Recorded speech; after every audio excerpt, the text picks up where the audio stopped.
भगवान बुद्ध एक शांत स्वभाव के व्यक्ति देखते थे। लोग भले ही उनको कितना कठोर बोल देते थे, कितना ही अपमान करवा देते हैं, फिर भी महात्मा बुद्ध कभी गुस्सा नहीं करते थे। ये कहानी भी ऐसी ही है। एक व्यक्ति भगवान बुद्ध का अपमान कर देते हैं। बात यह है कि महात्मा बुद्ध एक गांव में धर्म सभा को संबोधित कर रहे थे।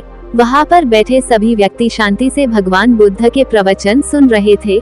उस सभा में एक आदमी उठता है और महात्मा बुद्ध से कहने लगता है, बुद्ध तुम एक ढोंगी हो जो सिर्फ लोगों को बेवकूफ बनाते हो, तुम लोगों का धर्म भ्रष्ट कर रहे हो। वो व्यक्ति महात्मा बुद्ध को बहुत गालियां देता है और अनेक अपशब्द बोलता है। ये सब सुनकर भी भगवान बुद्ध चुप रहते हैं और अपने प्रवचन जारी रखते हैं।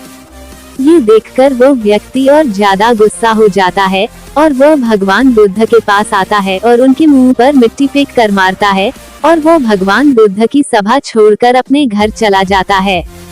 जब वो व्यक्ति अपने घर पहुंच जाता है तो उसको बहुत बुरा लगता है। सोचता है कि मुझे महात्मा बुद्ध ऐसा नहीं करना चाहिए था और अपने किए किराए पर उसको बड़ा अफसोस होता है। उसके मन में आता है कि मुझे महात्मा बुद्ध से इसके लिए माफी मांगना चाहिए और वो व्यक्ति महात्मा बुद्ध से क्षमा मांगने के लिए उसी जगह पर जाता है। उसको पता चलता है कि महात्मा बुद्ध तो उस नगर से दूसरे नगर निकल गए हैं। तब वो व्यक्ति पूरे एक दिन का सफर करके दूसरे नगर में पहुंचता है और महात्मा बुद्ध के चरणों में गिरकर क्षमा मांगने लगता है। तब महात्मा बुद्ध उस व्यक्ति से पूछता है, कौन हो तुम और क्षमा क्यों मांग रहे हो?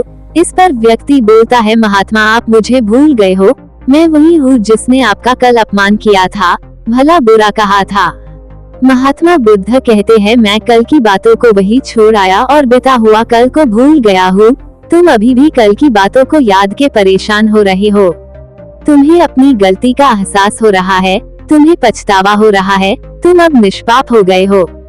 दोस्तों, इस कहानी के माध्यम से भगवान बुद्ध ये संदेश दे रहे कि बीता हुआ कल को याद करके अपना आज का समय बर्बाद न करें, क्योंकि जो हो गया वो वापस लौटकर नहीं आएगा और बुरी बातें याद रखने से हमारा आज का समय बर्बाद हो जाता है। इस आदत की वजह से हमारा फ्यूचर बर्बाद हो सकता है। इसलिए भगवान बुद्ध कहते हैं, व्यक्ति को बीते हुए कल को याद करके आगे बढ़ना चाहिए।